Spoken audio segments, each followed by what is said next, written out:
여러분, 오늘 하루도 참으로 고단하셨지요. 세상의 소음이 잦아들고 오로지 나만의 숨소리만 들리는 이 고요한 밤이 찾아왔습니다. 하지만 몸은 이불 속에 누워 있어도 마음은 여전히 낮에 있었던 일들로 소란스럽지는 않으신가요?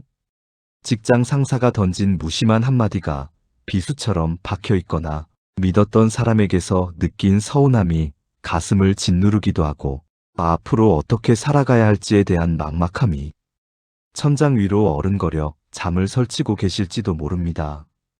우리는 늘 무언가를 걱정하고 누군가를 원망하며 지나간 일을 후회하고 오지 않은 미래를 두려워하느라 단 하루도 온전히 편안하게 보내지 못하는 것 같습니다.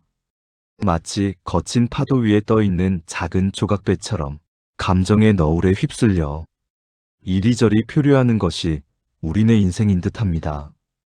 이토록 혼란스러운 마음을 안고 잠 못 드는 여러분을 위해 오늘은 약 2000년 전 로마 제국의 황제이자 철학자였던 마르쿠스 아우렐리우스의 지혜를 빌려보려 합니다. 그는 세상의 모든 권력을 손에 쥐었지만 동시에 전쟁터의 한복판에서 전염병이 창궐하는 제국의 위기 속에서 매일 밤 고독과 싸워야 했던 사람이었습니다. 그는 그 치열한 삶의 현장에서 스스로에게 묻고 답하며 마음을 다스렸고 그 기록이 바로 오늘날 우리에게 전해지는 명상록입니다. 그가 남긴 글들은 남에게 보여주기 위한 화려한 문장이 아니라 오로지 자기 자신의 흔들리는 마음을 붙잡기 위해 써내려간 처절하고도 아름다운 영혼의 독백이었습니다. 오늘 밤 우리는 아우렐리우스 황제가 스스로를 위로하며 되새겼던 4가지 삶의 원칙을 깊이 있게 들여다보려 합니다. 이 4가지 원칙은 복잡한 현대 사회를 살아가는 우리에게 마음의 평화를 되찾아주는 강력한 해독제가 되어줄 것입니다. 첫째, 높은 곳에서 세상을 내려다보는 조감의 시선을 갖는 것입니다. 둘째, 외부의 사건이 아닌 나의 판단을 다스리는 것입니다. 셋째, 과거와 미래를 끊어내고 오직 현재라는 찰나를 사는 것입니다. 넷째, 모든 것은 변하고 사라진다는 무상의 이치를 받아들이는 것입니다. 이 4가지 지혜를 통해 우리를 괴롭히는 번뇌가 실은 얼마나 작고 사소한 것인지, 그리고 우리가 얼마나 단단한 내면의 힘을 가진 존재인지를 깨닫게 될 것입니다. 이야기를 시작하기 전에 잠시 아우렐리우스가 머물렀던 다뉴브강 가의 군사기지를 상상해 보십시오.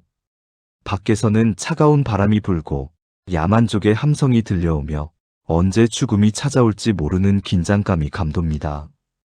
천막 안 흔들리는 촛불 아래에서 늙은 황제는 펜을 듭니다. 그는 제국의 영토를 넓히는 법이 아니라 자신의 마음속 공포와 분노를 다스리는 법을 적어내려갑니다. 그 고요하고 엄숙한 시간 속으로 여러분을 초대합니다. 첫째, 높은 곳에서 내려다보는 시선, 즉 조감의 지혜입니다. 우리가 삶에서 겪는 고통의 대부분은 우리가 상황 속에 너무 깊이 파묻혀 있기 때문에 발생합니다. 마치 숲속에서 길을 잃었을 때 눈앞에 나무와 덤불밖에 보이지 않아 공포에 질리는 것과 같습니다. 나무 하나하나에 부딪히며 상처 입고 어디로 가야 할지 몰라 절망합니다. 하지만 만약 우리가 새가 되어 하늘 높이 날아오른다면 어떨까요? 방금 전까지 나를 가로막던 거대한 숲은 그저 푸른 점 하나에 불과하다는 것을 알게 될 것입니다. 이것이 바로 아우렐리우스가 말한 플라톤의 시선, 즉 높은 곳에서 삶을 조망하는 태도입니다. 여기 한 가지 지극히 현실적인 사례를 들어보겠습니다. 오랜 직장 생활 끝에 부장 승진을 앞둔 김 부장의 이야기입니다. 김 부장은 이번 승진이 인생의 전부라고 생각했습니다. 동기들은 이미 임원이 되었거나 자리를 잡았는데 자신만 뒤처지는 것 같아 매일이 불안했습니다. 어느 날 인사 발령 명단에 자신의 이름이 없는 것을 확인한 순간 김 부장은 세상이 무너지는 듯한 충격을 받았습니다. 분노와 수치심, 그리고 억울함이 쓰나미처럼 몰려왔습니다. 내가 회사를 위해 얼마나 헌신했는데 저 무능한 후배가 나보다 먼저 올라가다니. 이제 내 인생은 끝났다는 생각이 꼬리에 꼬리를 물었습니다. 집에 돌아와서도 아내와 자식들의 얼굴을 제대로 쳐다볼 수 없었고 밤새도록 천장만 바라보며 가슴을 쳤습니다. 그의 시야는 오로지 승진 누락이라는 그 하나의 사건에만 갇혀 있었습니다. 마치 현미경으로 상처를 들여다보듯 자신의 불행을 확대하고 또 확대해서 해석하고 있었던 것입니다. 이때 아우렐리우스 황제가 김 부장 곁에 있었다면 아마도 조용히 어깨를 두드리며 이렇게 말했을 것입니다. 그대는 우주 공간에서 지구를 내려다본다고 상상해보라. 그곳에서 보면 거대한 제국도 한낱점에 불과하고 수많은 군대가 벌이는 전쟁도 개미떼의 싸움처럼 보일 것이다. 하물며 그대의 승진이나 명예 따위가 저 광활한 우주의 시간 속에서 얼마나 큰 의미가 있겠는가? 아우렐리우스는 명상록에서 이렇게 적었습니다. 아시아와 유럽은 우주의 한 구석에 불과하고 대양 전체는 물 한 방울에 지나지 않으며 현재라는 시간은 영원 속의 한 점일 뿐이다. 모든 것은 작고 변하기 쉬우며 순식간에 사라진다. 김 부장이 겪는 고통이 가짜라는 말이 아닙니다. 그 감정은 실제하며 아픈 것입니다. 하지만 그 고통의 크기를 결정하는 것은 사건 자체가 아니라 그 사건을 바라보는 우리의 시각입니다. 김 부장이 자신의 인생을 100년이라는 시간의 축 위에 올려놓고 본다면 이번 승진 누락은 찰나의 흔들림일 뿐입니다. 더 높이 올라가 인류의 역사라는 거대한 관점에서 본다면 직급이나 지위는 잠시 빌려 입는 옷가지에 불과하다는 것을 깨닫게 됩니다. 우리는 너무 가까이서 보기 때문에 비극으로 느끼는 것입니다. 멀리서 보면 우리가 아등바등하며 싸우고 미워하는 모습은 어쩌면 희극에 가까울지도 모릅니다. 삶의 문제들이 당신을 짓누를 때 잠시 눈을 감고 상상해 보십시오. 당신의 영혼이 몸을 빠져나와 지붕 위로 올라갑니다. 당신이 사는 동네가 장난감 블록처럼 보입니다. 더 높이 올라가 구름 위에서 내려다봅니다. 당신의 도시가, 당신의 나라가 지도 위에 작은 얼룩처럼 보입니다. 그 속에서 지금 당신을 괴롭히는 그 문제, 그 사람, 그 말 한마디가 어디쯤 있는지 찾아보십시오. 아마 너무 작아서 보이지도 않을 것입니다. 이 거대한 우주의 질서 속에서 지금의 고민은 먼지보다 가볍다는 사실을 자각할 때 비로소 마음의 여유가 생깁니다. 이것이 바로 첫 번째 원칙, 문제를 축소하여 본질을 꿰뚫어보는 조감의 지혜입니다. 둘째, 내면의 성체를 짓는 일, 즉 타인의 평판이나 외부 사건이 아닌 나의 판단을 다스리는 것입니다. 우리는 흔히 어떤 사건이 나를 불행하게 만든다고 생각합니다. 저 사람이 나를 욕해서 화가 났다, 돈을 잃어서 슬프다, 차가 막혀서 짜증이 난다라고 말합니다. 하지만 스토아 철학의 핵심은 명확합니다. 우리를 화나게 하고 슬프게 하고 짜증나게 하는 것은 그 사건 자체가 아니라 그 사건에 대해 내가 내리는 판단과 해석이라는 것입니다.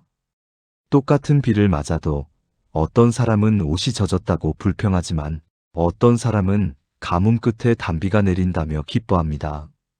비는 그저 내릴 뿐입니다. 그것을 좋거나 나쁘다고 규정하는 것은 오로지 나의 마음입니다. 현실적인 사례를 들어보겠습니다. 사람들과의 관계에서 오는 스트레스로 힘들어하는 영희 씨의 이야기입니다. 영희 씨는 평소 남들의 시선을 많이 의식하는 편입니다. 어느 날 친구들이 모인 단체 대화방에서 자신이 한 말에 아무도 대답을 하지 않는 상황이 벌어졌습니다. 몇 시간이 지나도 숫자는 줄어드는데 답장은 없었습니다. 영희 씨의 머릿속에서는 온갖 부정적인 시나리오가 써지기 시작했습니다. 내가 눈치 없는 말을 했나? 다들 나를 무시하는 건가? 따로 자기들끼리 내 욕을 하고 있는 건 아닐까?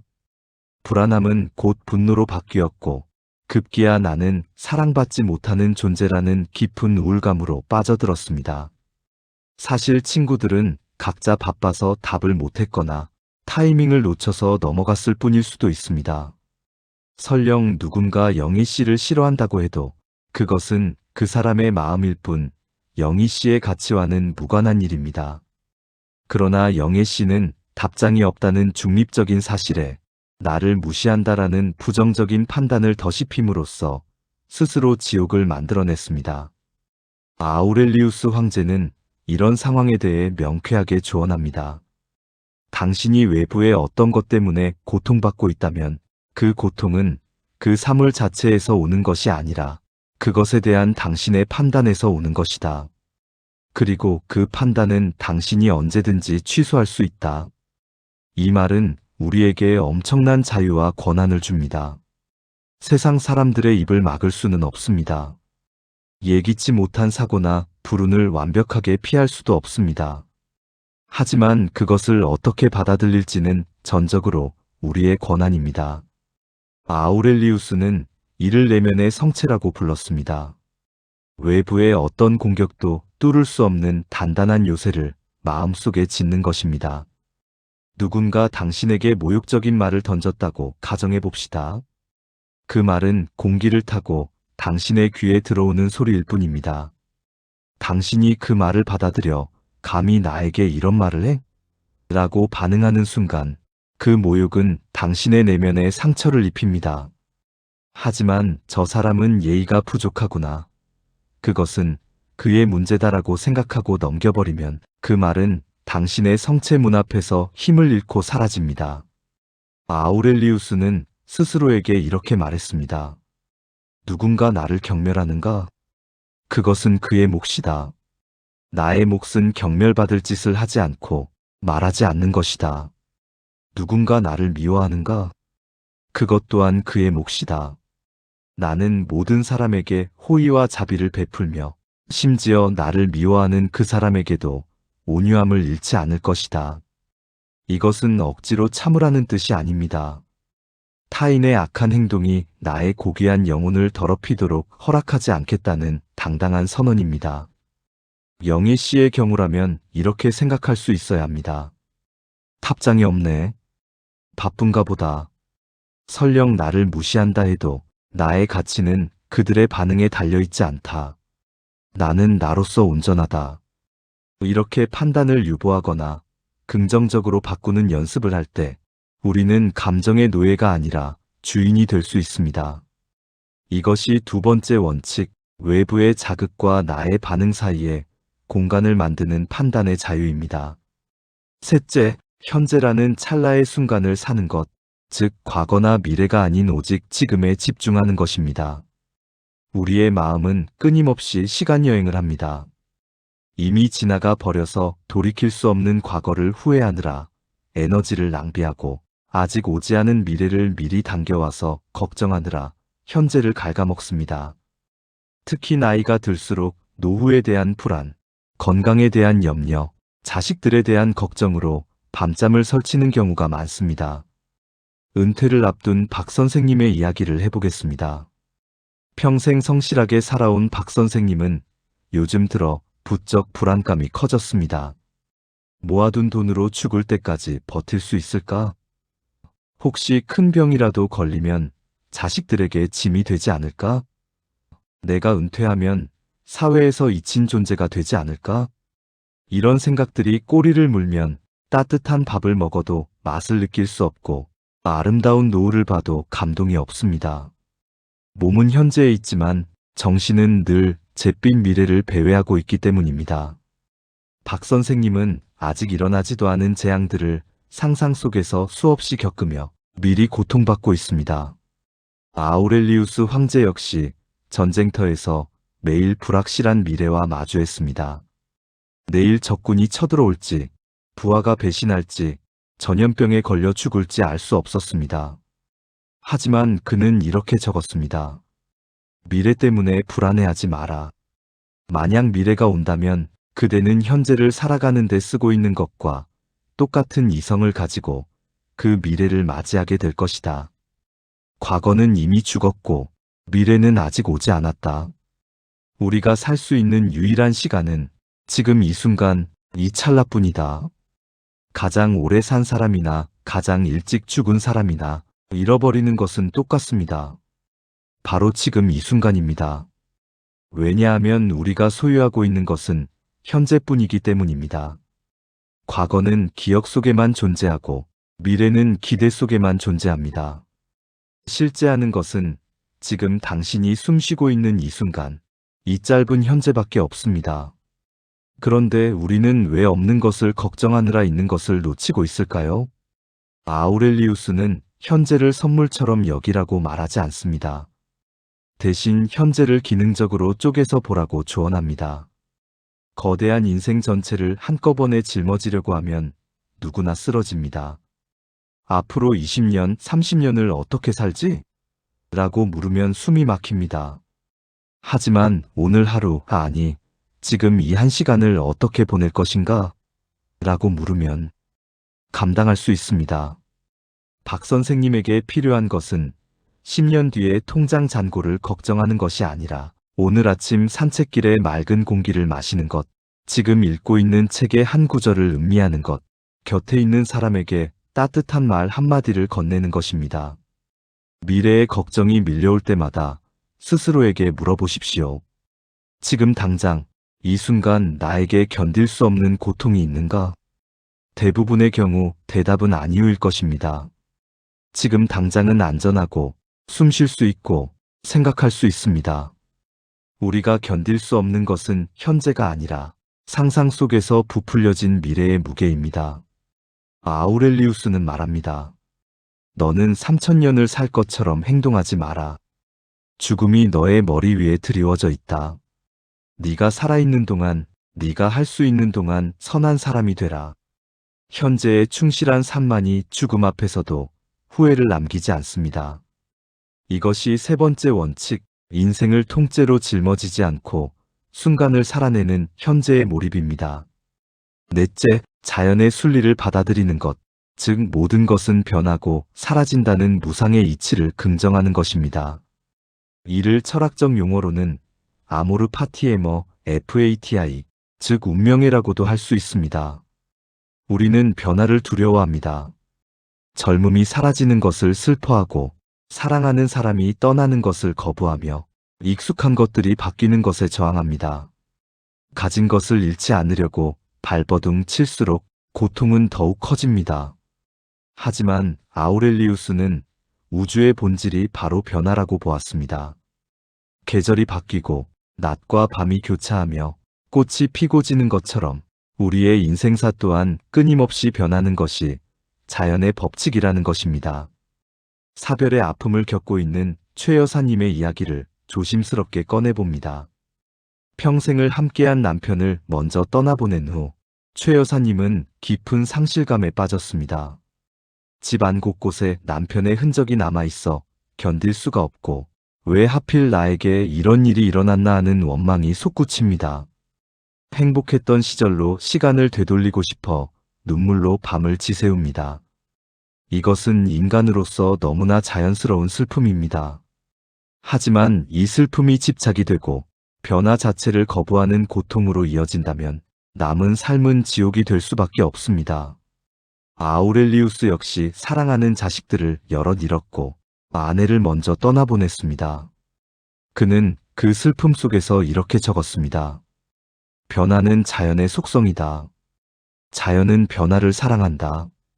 존재하는 모든 것은 씨앗이 되어 다음에 올 것을 만들어낸다. 포도가 익어서 즙이 되는 것을 보라. 그것은 포도의 죽음이 아니라 변화다. 우리 또한 마찬가지다. 태어난 것은 반드시 사라지며 모인 것은 반드시 흩어진다. 이것을 두려워하는 것은 어린아이가 도깨비를 무서워하는 것과 같다. 그는 죽음조차도 두려움의 대상이 아니라 자연스러운 과정의 일부로 받아들였습니다. 마치 잘 익은 올리브 열매가 땅에 떨어지듯 우리를 낳아준 나무인 자연에 감사하며 우리를 받아줄 땅에 입맞추며 떠나는 것이 인생이라고 말했습니다. 모든 것은 강물처럼 흘러갑니다. 어제의 나와 오늘의 나도 다릅니다. 우리가 고통받는 이유는 흘러가는 강물을 손으로 움켜쥐어 멈추려 하기 때문입니다. 손가락 사이로 빠져나가는 물을 보며 슬퍼하지 말고 그 흐름에 몸을 맡겨야 합니다. 최 여사님이 이 지혜를 받아들인다면 남편의 죽음을 영원한 이별이나 나의 불행으로만 여기지 않게 될 것입니다. 대신 자연의 섭리에 따라 먼저 돌아간 것으로, 그리고 언젠가 나 또한 돌아갈 길로 받아들이게 됩니다. 슬픔은 여전히 존재하겠지만 그 슬픔은 날카로운 비수가 아니라 잔잔한 강물처럼 변할 것입니다. 당신과 함께했던 시간이 참으로 고마웠소. 이제 편안히 쉬시오. 나도 내 몫의 삶을 다하고 따라가겠소. 라고 말할 수 있는 평온함이 찾아올 것입니다. 이것이 네 번째 원칙, 변화를 적으로 여기지 않고 친구로 맞이하는 운명에 대한 사랑입니다. 여러분, 지금까지 마르쿠스 아우렐리우스 황제의 4가지 지혜를 살펴보았습니다. 다시 한번 정리해 볼까요? 첫째, 우주적 관점에서 문제를 바라보는 초감의 지혜.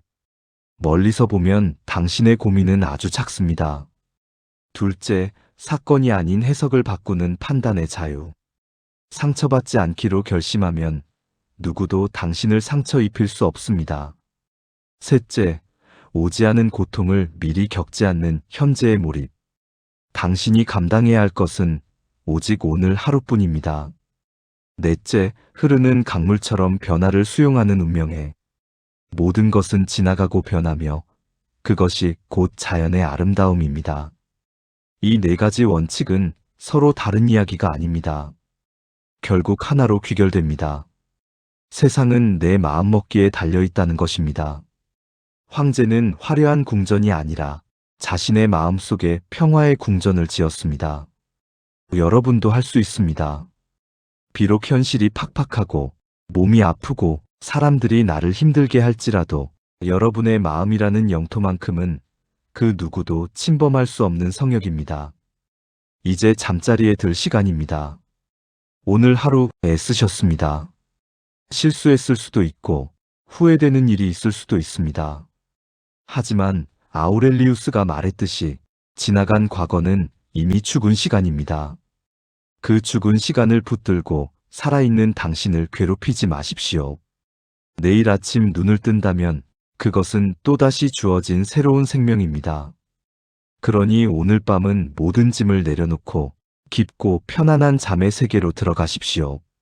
당신의 근심은 우주라는 거대한 바다에 비하면 물거품처럼 덧없는 것입니다.